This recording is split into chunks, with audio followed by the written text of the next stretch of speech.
Hey guys, so today I'm going to teach you how to make coffee using a French press. And what you're going to need is everything right in front of me. Now first, the weighing scale. Why? Because this is great for consistency because you know exactly how much coffee and how much water is going in each time, meaning that each brew comes out exactly the same way. You could use scoops, but you just won't be as accurate because your first scoop will be different from your second scoop, will be different from your third scoop. Next up, the water. So filtered water is best, but if not, tap water is just fine. Now the temperature has to be very hot for the best extraction, about 90 to 96 degrees Celsius.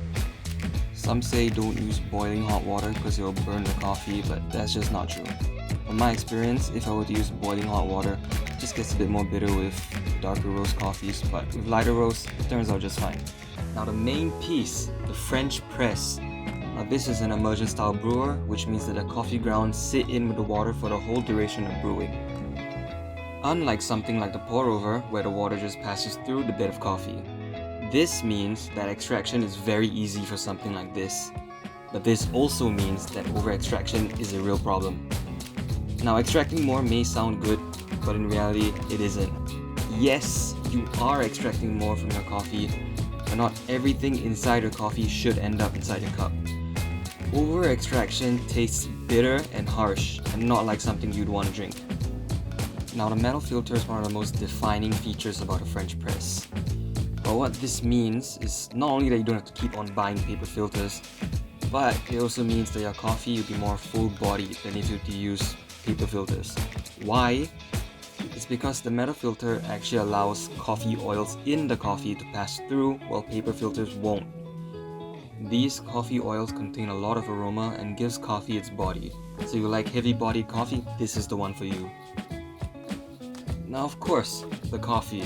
For a French press, I recommend going a bit coarser because you want to slow down extraction to prevent over-extraction. My recommendation is just go for something like very coarse sea salt.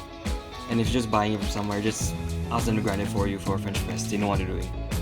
Now just set up your French press like this, scale on the bottom, French press on top. So proportions. I'm going to be using a 1 to 15 gram ratio, also known as the golden ratio in coffee. This means that for every gram of coffee, you add 15 grams of water. Pretty simple. So just add your coffee in, like so.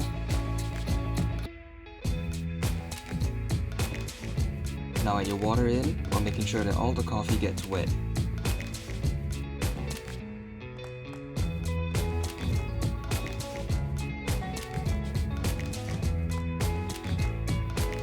Yup, keep pouring, still pouring. Okay, I'm done.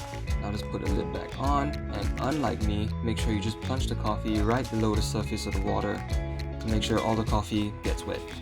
Now just set a timer for 4 minutes and do whatever, literally do whatever. Just wait for 4 minutes. You can just clean up, use your phone, read a newspaper, whatever.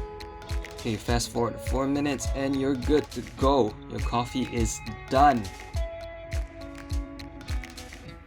Now just plunge your coffee, but take your time, don't force it. You'll get a cleaner cup of coffee, just trust me in this one.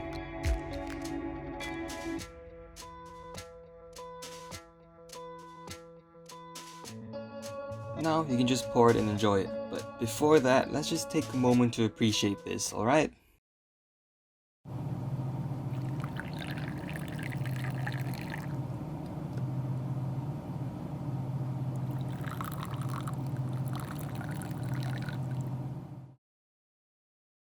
Here's a little bonus for you.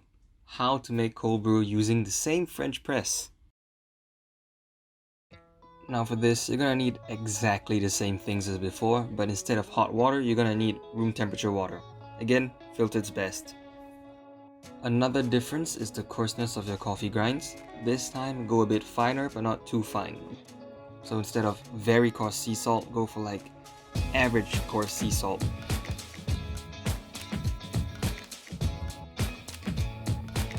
Same setup here too, scale, French press.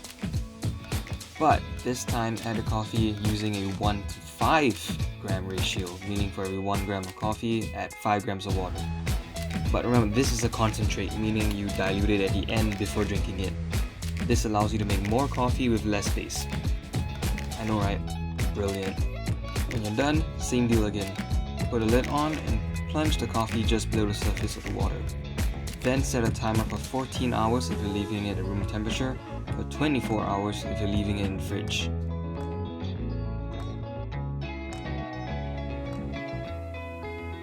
After the time is up, plunge and enjoy a cold brew with 1 part cold brew concentrate and 1 to 2 parts water. But before you go, here's a little something for you. Do me wrong, do me right, do me right.